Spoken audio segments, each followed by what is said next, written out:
Hey, everybody, welcome back. My name's Rob, and today I have a very special guest. His name is Josh G, and he's going to be sharing his story with gambling harm, and I'm going to be touching on mine as well. Josh, how you doing today? Rob, I'm doing great. I'm really glad we were able to connect and have this chat. And yeah, it's great to talk about. So Yeah, looking forward to absolutely. it. I'm excited that you're here, and it's difficult to share this kind of thing. So, just to anyone that's watching in the chat, just or watching the chat replay later on, just know that it takes a lot of courage to come out here and share your story. So, send Josh some love. Josh, let's get right into it. What made you want to come out here today, and what's been going on? Yeah, well, first of all, thank you. I think that's really important to, let people know. Like anyone going through recovery, it's super difficult. But yeah, you know, my name's Josh G. I made my last bet September 18th, 2022. And I wanted to come on because I came across a lot of your TikToks and your different YouTube videos, since I've been on my recovery journey. And I've always had the mindset that if I can help like one person, um, that I'm doing something good. And I Mm, really feel like there are so many people out there that are going through it with gambling that feel like there's nobody else that's like me. And that's just so far from the truth. So um, I would say that's the main reason. And also, to just get involved more with this, recovering compulsive gambling community. I think there's a lot of great people with a lot of wonderful perspective. absolutely. Well, thank you again so much for being here, man. Let's set the background here. When was the first time that you gambled? Kind of, what was it that you on, and how were you when that happened? Yeah, so I look at it, I mean, a technical version of it, you know, as things went on, I don't consider I obviously, fantasy football is obviously gambling, but, um, when things, started to be like casino trips and stuff like that and, online books, that was more when I went away to college. And Mm, as one does, you get that independence and you start hearing about friends who, at least for me, when I heard the word bookie, like I was so confused, wanting to make an account, all these things I was just so confused by.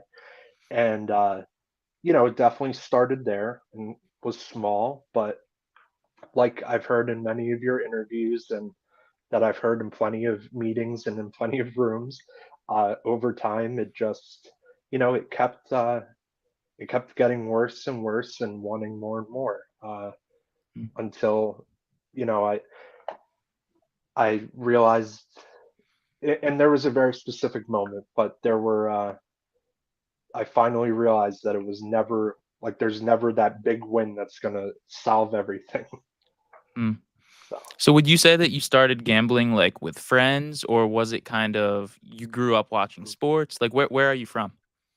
yeah, so I'm in the suburbs of Philadelphia, and I'm still a diehard Philly sports fan. I was not a primary sports bettor. I did a little bit of it, but it never, to be honest with you, every sport, and I know people say this, but all of them were too slow for me. I needed Mm, something that was quick, and it just never, like, I would do it on the side, and then I'll be like, oh, I'll go back to that. But, being at the tables and playing and, the transfer of chips and everything, that's what I needed. But um, your, I'm sorry, your original was, you were asking about um, I'm sorry, I lost track for a second. You said like the what was the Oh original yeah, question? let's go back to then. Yeah, Sorry. yeah, yeah. So I was just kind of trying to build out the groundwork here. So you're Sure. from the Philly area, Yeah. and you found that rather than sports being your main driver Hmm. for gambling, it Yeah. was casino games. Let's dive into that. Yeah. Was there a particular casino game that you felt drawn towards? Yeah. And by the way, I'm sorry. Sometimes I just have a ton of thoughts and then I get You're off good. on a tangent. But no, absolutely was blackjack. And looking back, it is so stupid to think about, but um the number of random side bets that I would win for literally no reason whatsoever, just like a random luck of the draw, um, that I would genuinely think like, oh, this could be another paycheck. This could be a side Mm, hustle, or like some people drive Uber for supplemental income. I could just gamble. mm, That's obviously not the case, but blackjack for me, that was what it was.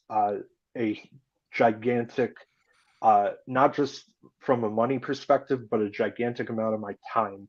mm, And that was, I'd play some of the other games, but I mean, it would be hours sometimes at a sure. physical casino or on my phone.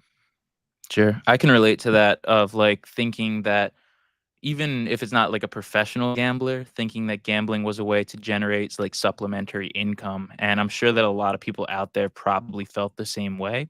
If you're watching this live or in the chat replay, let me know in the comments right now if you've ever thought that you would be a professional gambler.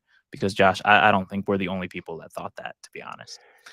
No, no, and it's interesting because like at least with a lot of the folks that I've spoken to in GA, or that have been going through it, you have these like, and I've always had this perspective that the wins are what brought me to GA, Mm, and like the true like bottom feelings that I have went through in my life with compulsive gambling. Um, but it does get you to that place where you're like, oh, this can happen again. When in mm. reality, like, no, it can't. It's always set up for for the house to win. So, Yeah, I absolutely understand that. Now, mhm, you mentioned that the wins took you to GA. Let's mm. backstep real quick.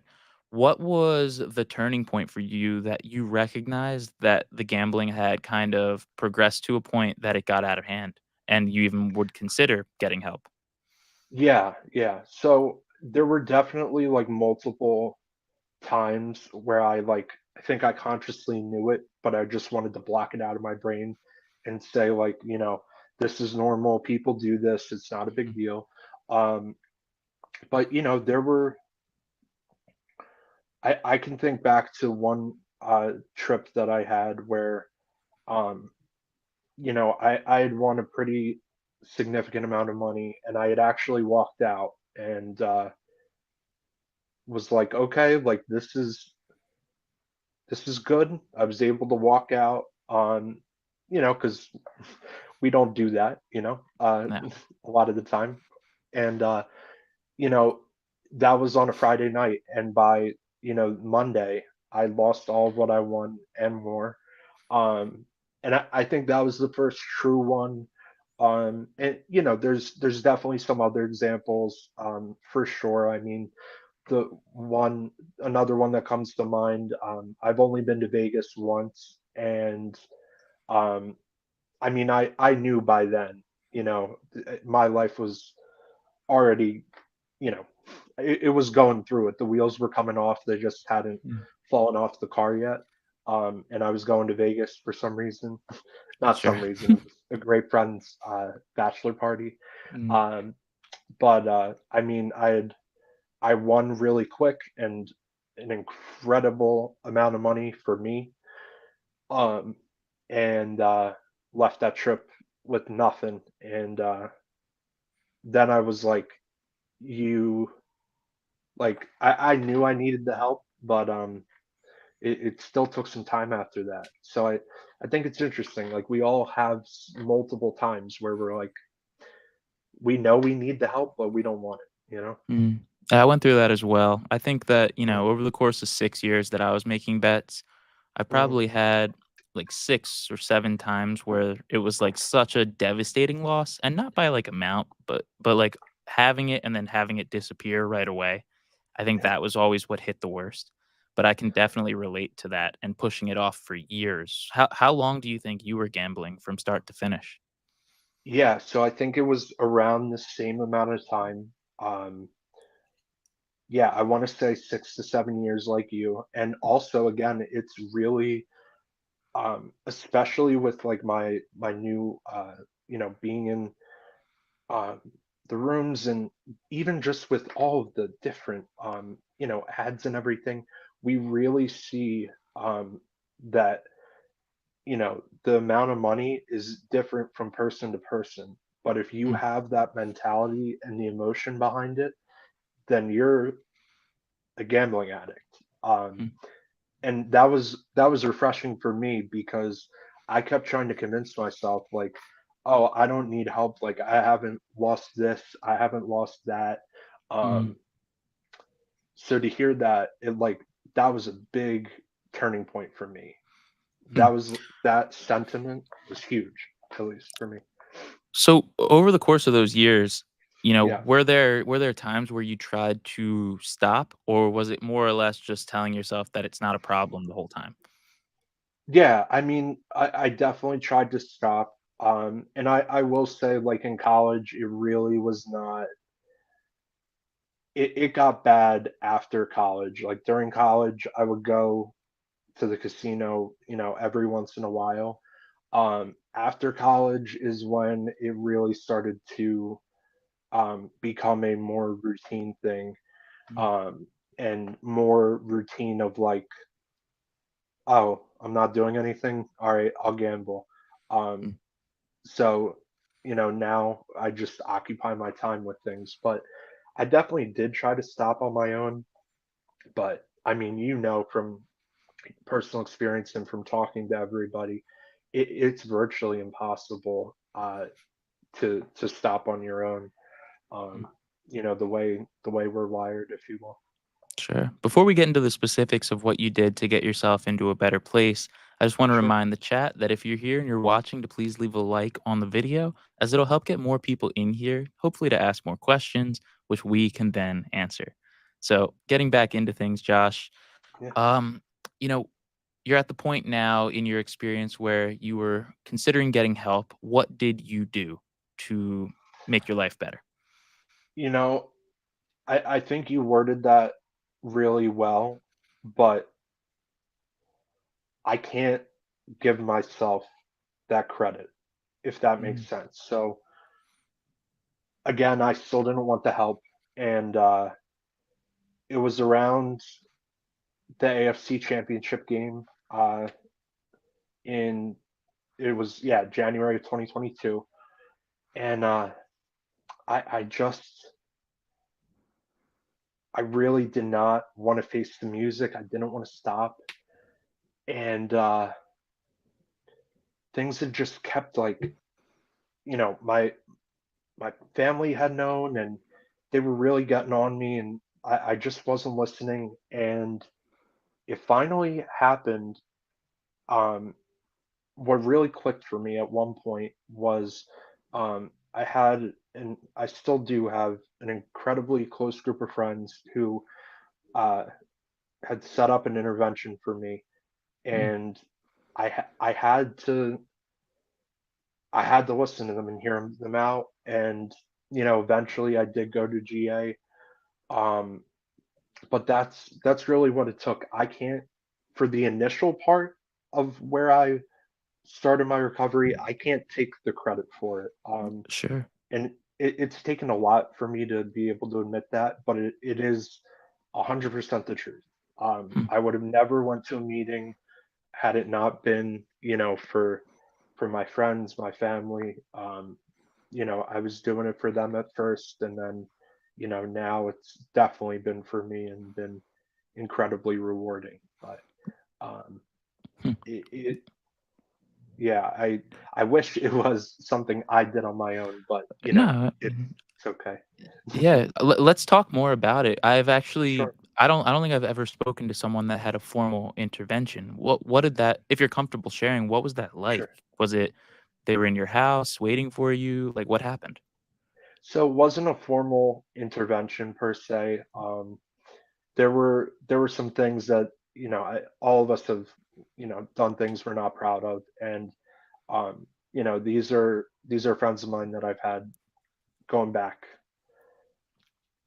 Mm, 15, 20 years, with some of them at this point. And um, I was working a job remote at the time, and I got a FaceTime, in the middle of the day, and it was a group FaceTime. Um, and you know, I was shocked because all my friends are, you know, uh, they're working as well. It's the middle of the work week, so I knew something was going on. Like it was Mm, not normal. And like it, it definitely felt like I remember in the beginning I like kept trying to, you know, deflect and stuff, and they were like, look, we know we're we're not like we're here to support you. We need you to listen, and it was the best thing to ever happen to me, mm, because I can't tell you the number of people that I hear who say I don't have anybody in my life. Um, it gets me emotional because I've got friends, and two supportive parents and my sister who are really rooting for me. And yeah, if it weren't for that intervention, it would have been, I don't know if I would have stopped. I probably wouldn't have, to be honest with you. wow. Along with Yeah. that, like, a lot of times people will say that their loved ones didn't know about their gambling. Were you Mm. pretty open with them throughout the entirety of the issue? I was not open with them by any means, but um, it's funny, and I don't know if you're this way either, Rob, but um, I was really overly honest for a long time in my life before my gambling got out of control. So Mm, when things started to, you know, take a turn and I really couldn't or didn't want to stop, the people around you, they know when something's up. They may not know exactly, but they know something's going on. And mm, they knew that there was something, and they knew that I was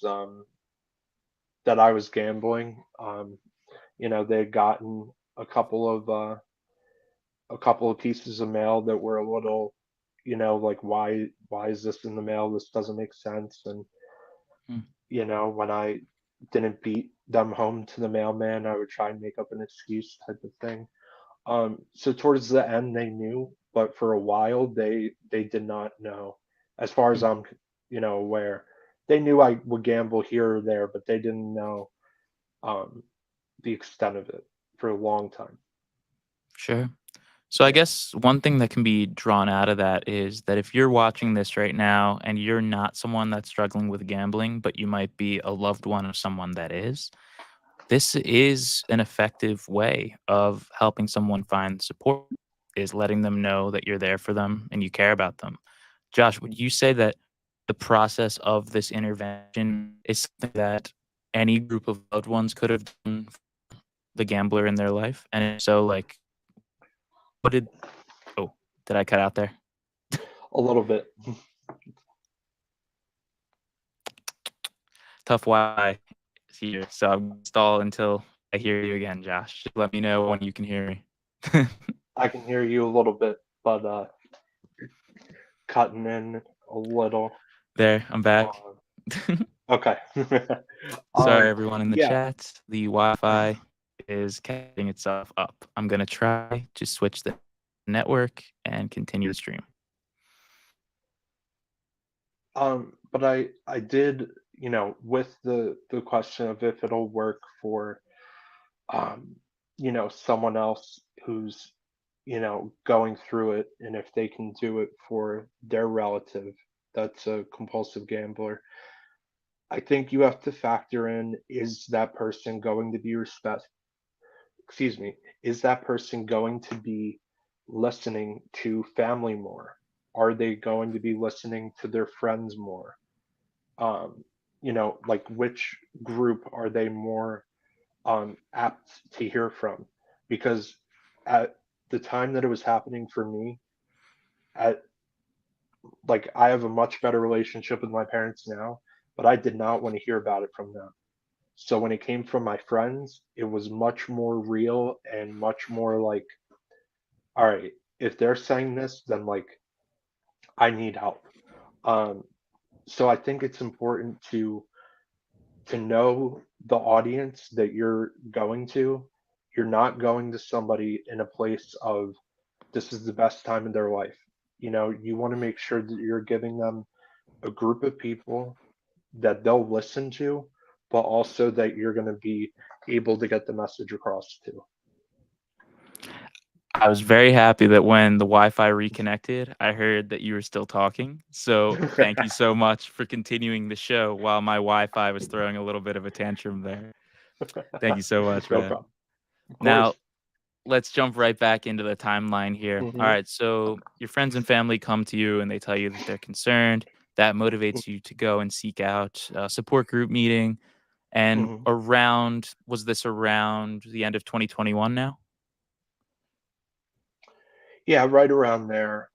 And yeah, it's interesting. There were still it would be, a few months where and it's now my homeroom and I volunteer and have a position there, but there were weeks where I would either drive to that parking lot and not go in, because either I was too scared, I thought I was going to see someone I knew, or I just didn't want to go. Um, or I would just go and do other things when I said I would be at a meeting. Mm, My first meeting it was still in early 2022, but it wasn't until March 7th of 2022. And a really amazing an amazing experience, honestly.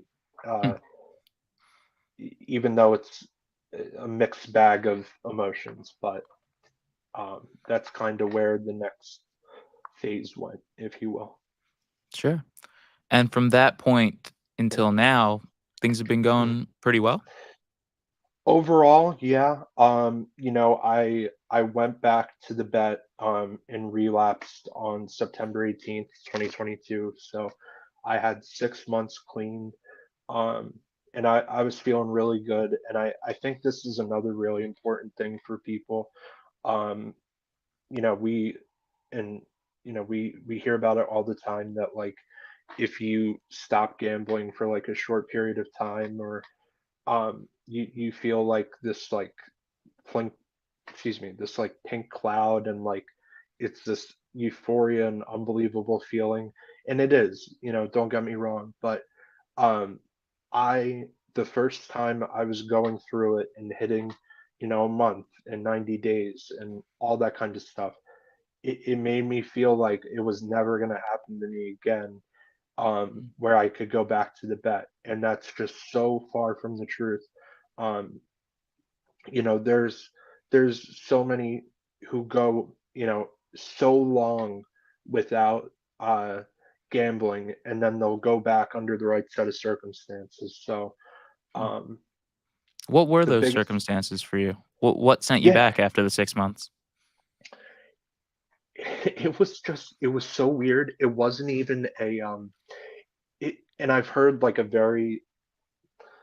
it a lot of the times I hear like, oh, I came into an unexpected amount of money, and I just thought of going to the casino. That wasn't the case for me. I have no idea what prompted me to do it. I woke up, um and I wasn't even like a FanDuel or DraftKings person. Like my sports bets and online stuff, if I wasn't at a casino, I would use like other accounts and stuff. And I just reached out to one of those people, and like before I knew it, I was like, well, here you go, you dummy. Like, Mm, you went back. And I did feel horrible, and it obviously was not, it sucked because, you know, I, obviously you let yourself down, but then all of your friends, your family, people around you who know are like, well, have you been gambling this whole time? What even is the truth, Mm. Um, it's really a tough one to go through. Yeah.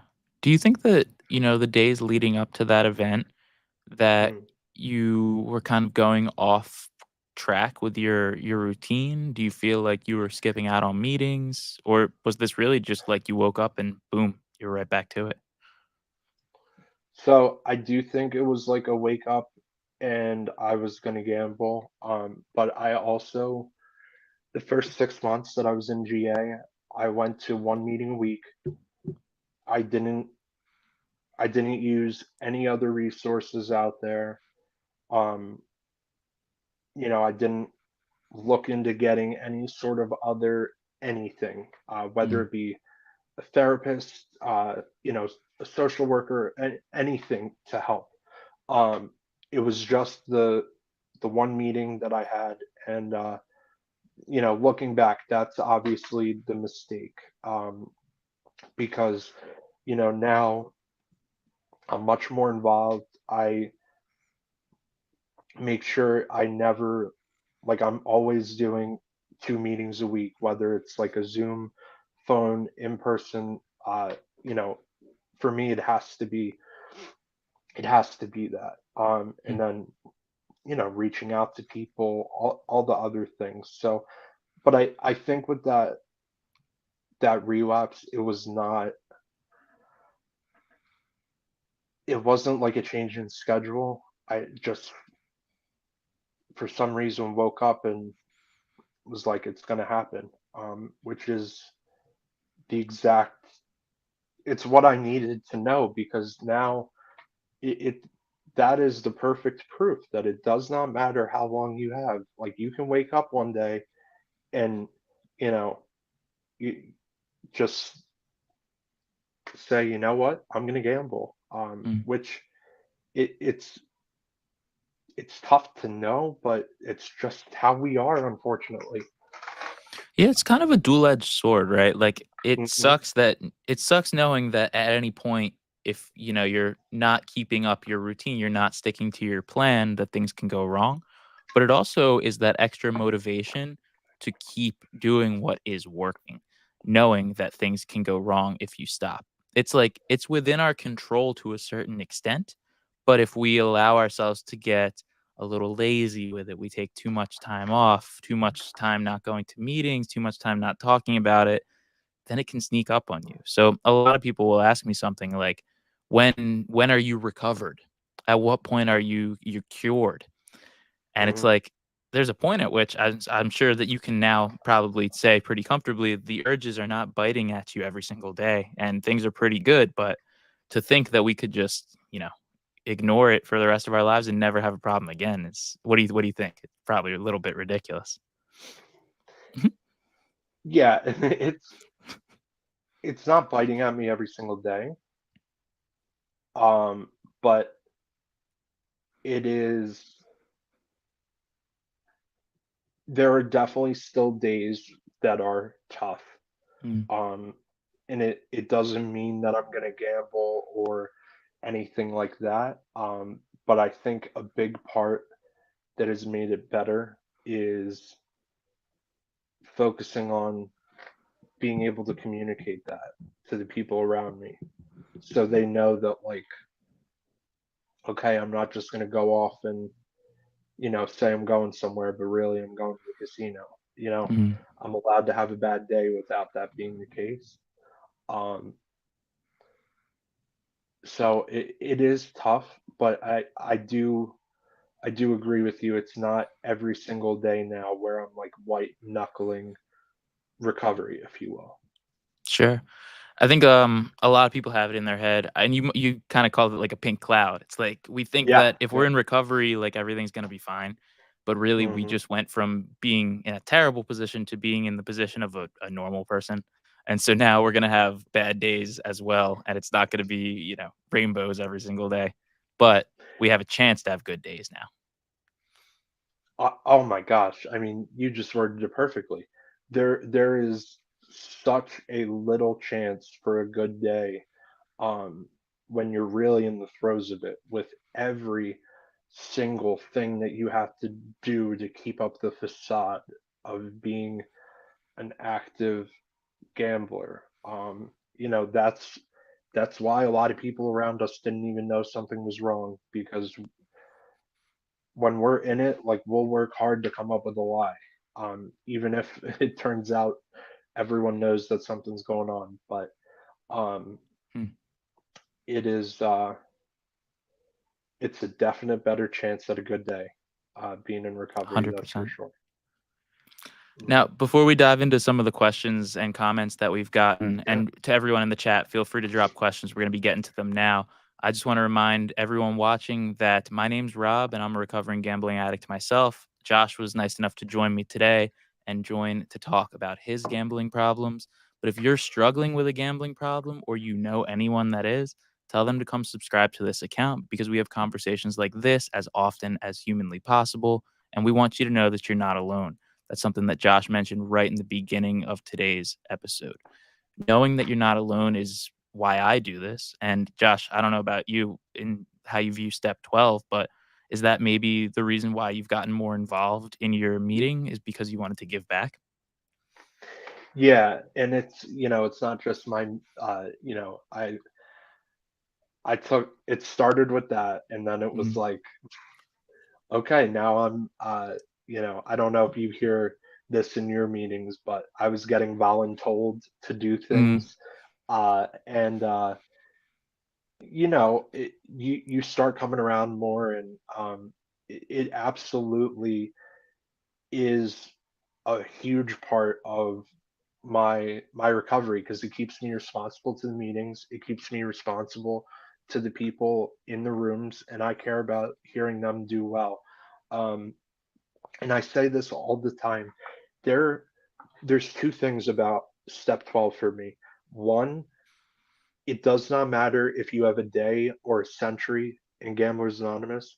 Everybody can help someone else, mm, because the new person's story tells the people with a ton of time what's still out there, and then the people with time can tell the new person what their life can be like if they stop gambling and put the shovel down. mm, And then the second thing with step 12 is that it doesn't always have to be the biggest thing to volunteer to do. mm, Um, like, even just texting someone good morning, you may have no clue how far that goes for that person. Or reaching out and calling somebody. Um, you may have no idea. It's not that you have to sign up to be every position in GA. Being of service is so many different things. absolutely. I think you hit the nail on the head. It's like we're always most qualified to help the person that we used to be. Hmm. And there's no qualification for your own experience. What you've been through can help someone else who's going through the exact same situation. And for me, I look back on March 7th of 2022, and I remember almost everybody in that room that was there. And the way that I was helped with the circumstances that some of them were facing at the time, Mm. I have to pay it forward. And it's been incredibly great for me, because they're some of the most important relationships in my life now. I was listening to a podcast the other day, and the guest was his man. It was a man named Simon Sinek, and he was citing the 12-step program as like one very effective means for recovering from addiction, as we both agree. And what he said was that step 12 was actually the most important step. And for those that don't know, step 12 is Mm. essentially help someone else that's going through the same situation as you. He said it was the most important cornerstone of friendship and recovery because by going outside of yourself, you're remembering where you were. You're helping someone. It's like what's a really simple way of saying this? It's like if you can explain something in very simple terms, it means you know it well. And if you Mhm. are teaching someone what you're doing to stay clean from gambling, that means you know what you're doing and you have a good plan if you can explain that to someone else. And there's a lot of benefits to that. So I just wanted to add that in. Yeah, that's such a great way to describe it, and it is a good point because if you're able to describe it to someone else, it means that you're getting it and you're learning something from it. Absolutely. Let's touch on a couple of the questions that came in. We touched on this during your story, but how about we dive a little bit Mhm. deeper into it? So what was Sure. the game that you liked the most and why do you think you liked it so much? Yeah, so definitely blackjack, and I think the the reason why it was just so to me, it just made the most sense.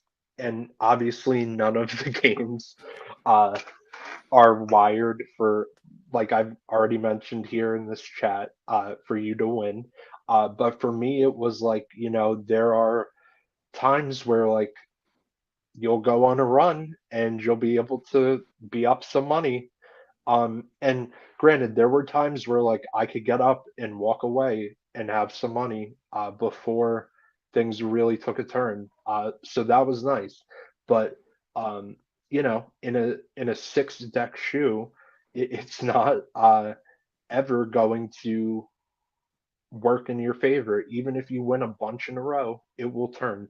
But I think to answer the big part of the question, I think the reason I liked it was the constant action, and then if you Mm, get a bunch in a row, it's like, oh, I'm up like, and if the whole table wins, then it's like even better. Like, we're tipping the dealer, like other people are drinking and stuff, and it just seems like this big party action atmosphere. Um, and the the other part, that even forgetting the winning or the losing, that feeling before the dealer flipped the cards mm, was some of the most magnifying feeling that I've had. And that won't go away. And that mm. feeling of like knowing the dealer busted or you beat the dealer, for me, I mean, those three, that was the dopamine or the high, if you will, Sure. you know? There's two things that you mentioned that I wanted to dive into. Sure. So you were saying the reason that you liked it so much was because of the action. For Mm, those that are in the chat that don't know, there's essentially, according to what's called the pathways model, three different kinds of problem gambler. There's the action gambler, which is what we're talking about here. That's typically the card games, wanting the environment, wanting to control the result of the game, be involved in the result. There's the escape gambler, which is like the slot machine players that are just trying to have time on the machine. And then there's the antisocial gambler, which off the top of my head, I'm losing the definition, but that's not what we're talking about here. We're most definitely talking about action gamblers. But another thing is that you said that the most exciting part for you was waiting to find out the result of the hand that you were playing. It's waiting for the mm, dealer to turn that card. And there was a mm. study, I don't know if you saw this one. It said that in the brain of a problem gambler, you actually feel more pleasure, more dopamine, excitement finding out the result of your bet than you do winning the bet. Do you feel like that was the case for you? Damn. Um, I gotta say that makes a lot of sense. Um, which is which is really wild to think about because you could you know it, you could have any amount of money on a hand and you feel a higher sense of the dopamine from realizing you beat the dealer than actually winning the money. Mm, That's crazy, but I do see the logic behind that, and I think it might be true for me, honestly. Um, but again, mm. like if there's someone who just stumbles across this who's not a compulsive gambler, they are going to think that that is the most crazy thing we've talked about today. I Um, agree. they're gonna they're gonna think like you're gonna have a higher high from winning $100, but exactly. Mm. Um, yeah, wow. I did not hear that study, but that makes a lot of sense. Yeah, I thought it was fascinating. It It goes is. alongside it's called the near miss effect, and that's something that happens with the slot machine players. It's like, Yeah. if the reel lines up and it says like 7, 7, and then fruit, but you can see the bottom half of the number 7, so you almost Yeah. won, that triggers more pleasure in your brain than actually winning. So it makes your brain think, let me do that again. I gotta keep going. I gotta keep going. And it's designed into the machines intentionally to keep people playing longer. You know what? That's interesting.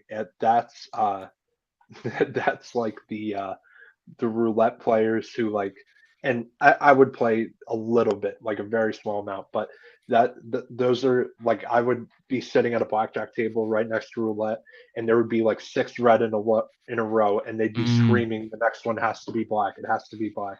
Um, yeah, that's yeah. funny. Gambler's fallacy. It's very common, especially in problem gamblers. Oh But yeah, no, oh yeah. totally. I saw this come in. This could be an interesting Hmm. route to go. So, which is worse, a physical or psychological addiction? We don't have to get too far into the nuance with this, but I'll rephrase it for you.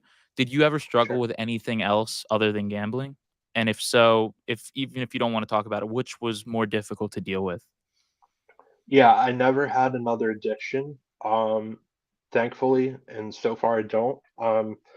That being said, I am epileptic and struggled with that during, and I still do, but knock on wood, um, I haven't had a seizure in 7 years, but Wow. that was really complicating my, I was putting my health at risk for doing all the gambling that I was at all the different hours and, you know, all the things that go with gambling. So, um, it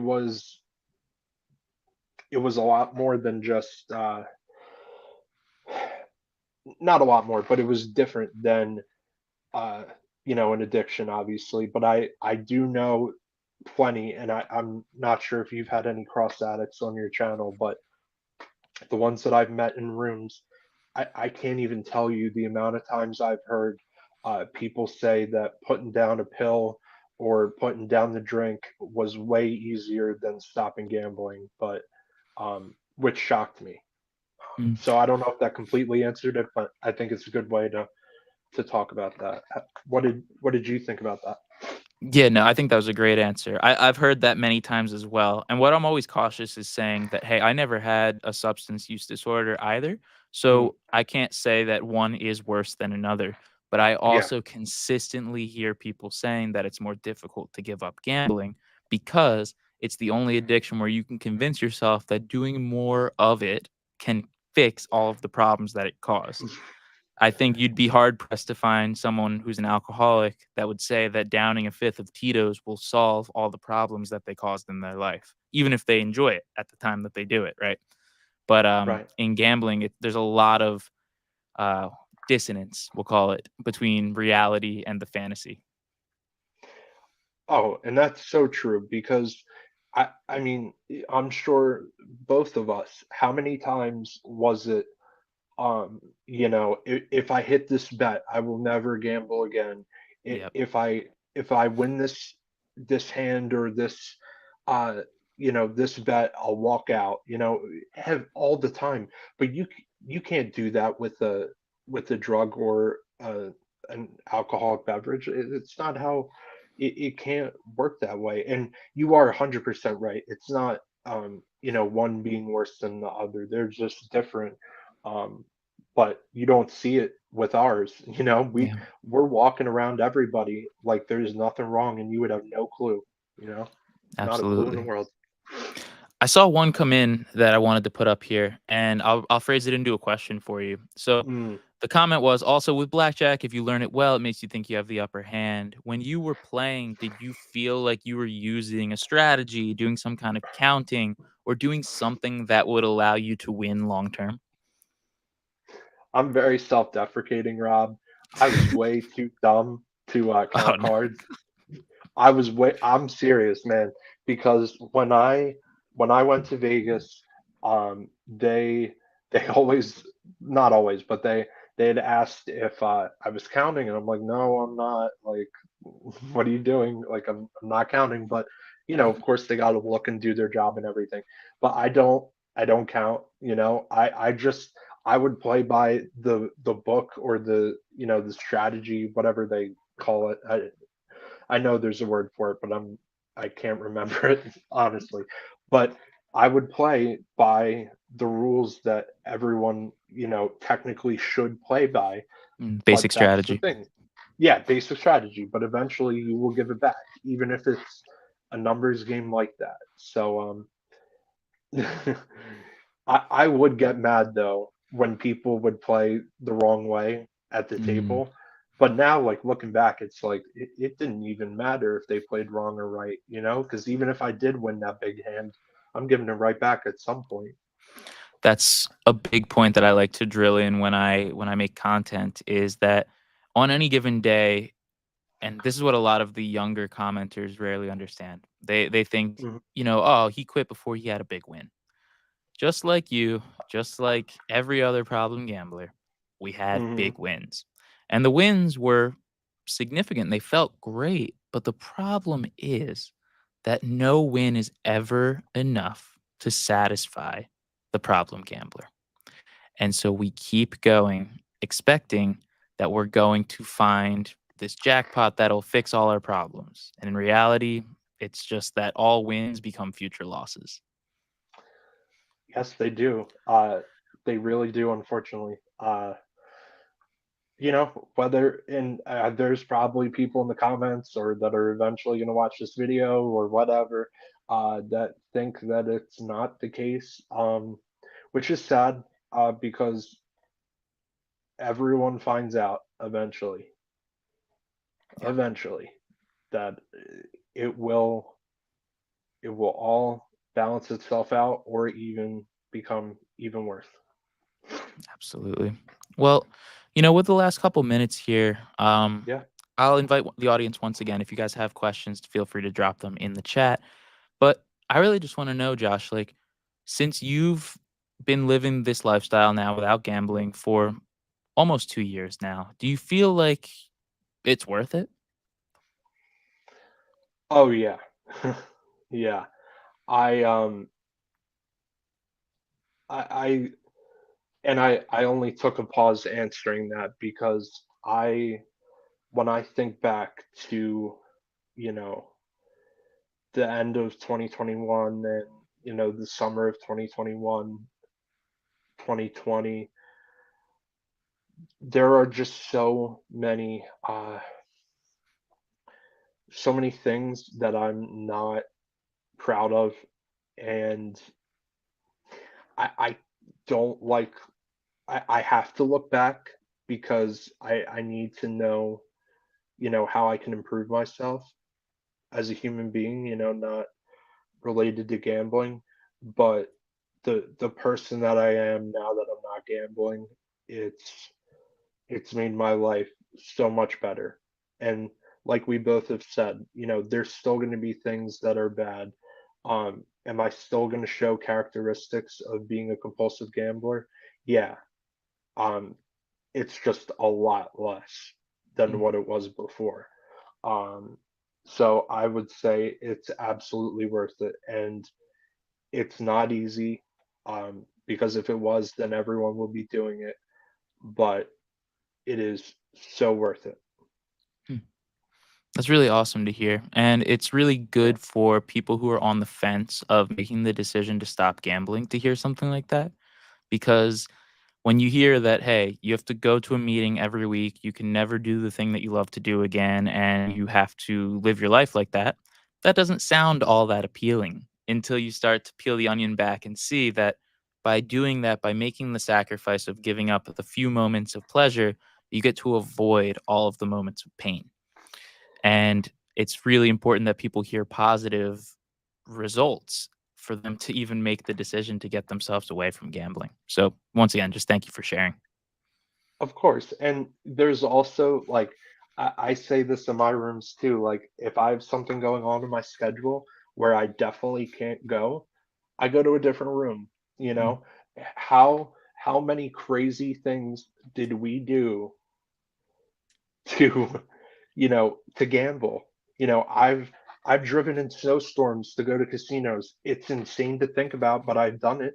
mm, There there are so many lengths that I have went to gamble. So I'll drive an extra 15 or 20 minutes each way if I can't go to my normal meeting. Mm, Because if I've only had 1 week since I've made my last bet where I didn't go to any meetings.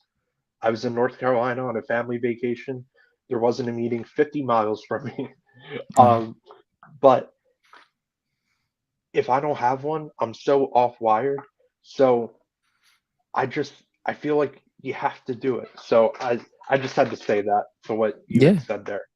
Not totally. But And one thing that I wanted to just reiterate before we kind of wind this down is mm, before we got on the call today, you said you really wanted to express that more than just mm, money is lost when you have a gambling addiction. And that's what I've been trying to get across through my content. And it's the reason I never talk about dollar amounts. It's the reason that mm. I try to be as vague as possible, is to let people know that you can absolutely ruin your life. Do you feel like in the time since you stopped gambling, you've been able to rebuild a lot of the things that had been damaged as a result of the gambling? Um, rebuild, yes. Um, there's some things that I know will never be the same. Um, and that is tough to process. Whether it's trust with certain individuals, but it can be rebuilt, but there's never a full trust, and there really shouldn't be Mm, with someone who's in recovery, because there's always that part of us. Um, you can I feel like I can be trusted with a lot of things, but when it comes with things that deal with money, mm, I have proven that I'm not the person that should be handling things like that. So mm. um, I'm really I'm really hopeful that things can be rebuilt, and yeah, the ones that aren't dollar and cents related, because Mm. it's so that's the stuff that can be really hard to evaluate and do an inventory of. Sure. One thing that comes to my mind when you say that is like one of the people that I view in like very high regard was Andrew Carnegie. And he Mhm. built this massive steel empire in the United States here. And he really didn't have a strong educational background at all. What he would do is recognize when there were certain things that he wasn't that great at, and he'd find someone that was good at them, and he would hire them onto his team.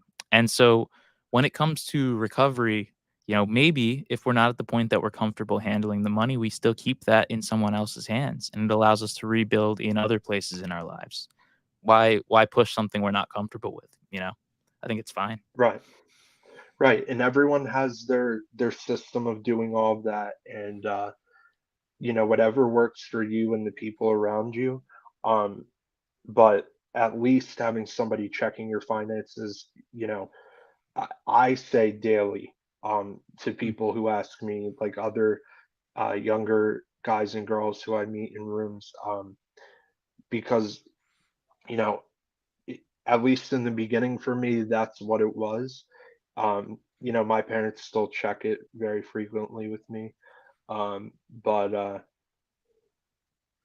it is way better for everybody to just know what's going on, know what's coming in, what's coming out, stuff like that, instead mm. of blind sides and everything. Yeah, transparency is key. We had a couple of other questions come in. I'll kind of just give you them real quickly. At this Sure. point, if you do have a temptation to bet, what do you do? Yeah, I think that's a really great question. And I do have temptations sometimes. Um, I call. I've got at least, I don't even know how many numbers from GA in my phone. But I call people, I text people, multiple of each. Sometimes it is to talk to someone who knows what you're going through and what you're feeling. is something that it's invaluable because as much as someone who may be in another 12-step program can can relate to temptation, or a family member can relate to wanting to help you, a compulsive gambler is going to be the only person who knows that a bad day at work or a great day at work may drive you to the bet. Um, Mm, and if you say that to someone else, they're going to be so confused as to why that would be the case for you. But I contact GA members. I do things that make me happy. I get some sun, eat some protein, and usually that calms me down a bit. sure. Is there anything in particular that is a trigger to you? That's you know, I I have you know I don't carry cash on me anymore. Um, and even if it's a smaller amount of money, like once in a while, if it's like for a gift or something I know what I'm using it for, I'll have cash. Mm, But if I have some sort of cash on me for a period of time, I I start to get anxious, and it's mm, because of all of the times that I was at ATMs or getting paid out at casinos or stuff like that. So that just that picture of it really it gets to me. That's why with me for my financial stuff, I use um a card if I need it, and I just I don't I don't carry cash. sure. So I very rarely. knowing how to manage your finances or your access to money helps you to avoid being triggered into a temptation. I try to, yeah. And to be clear, I'm not, and I think this goes without saying, I am not by any means the poster child for financial literacy or anything like that. So I'm still working on that. It's something that I really need to get better at. But I know that if I have cash on me, um, and it's a substantial amount of money, and I don't know what I'm doing with it right away, it's a problem, and Mm, that triggers me. sure. Well, it's good that you know that it's something to avoid. That's really all you need. It's knowledge comes over time, but avoiding the temptations helps you not take a step back. Absolutely.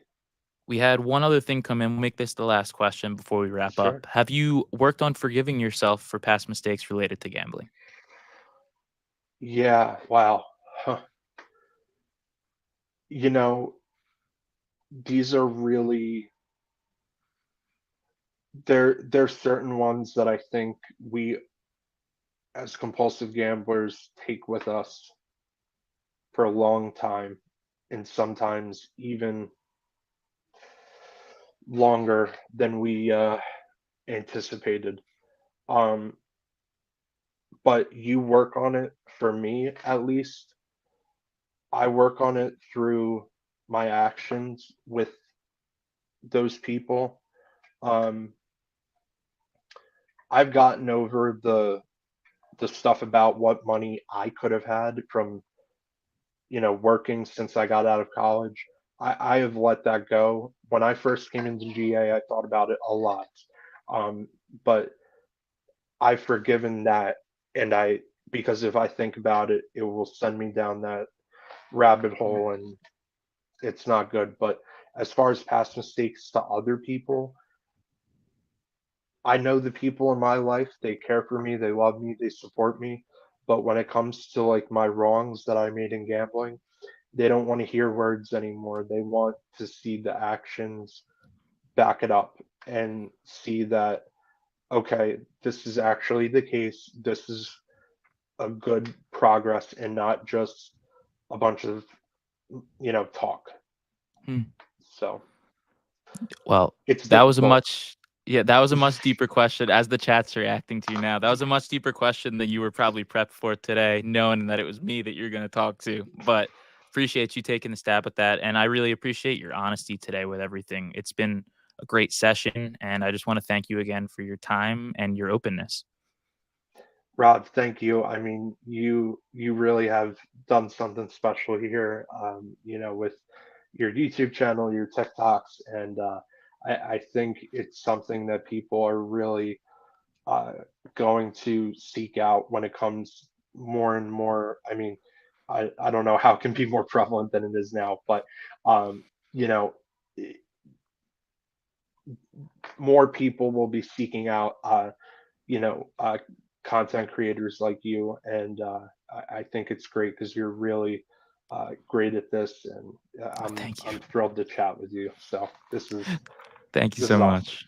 I Of really course. appreciate it once again. And thank you to everyone in the chat for being here, for asking questions, engaging, liking the video, and sharing it with anyone that you think could benefit from hearing it. Josh, once again, thank you so much. And to everyone, let's just keep getting better together, one day at a time.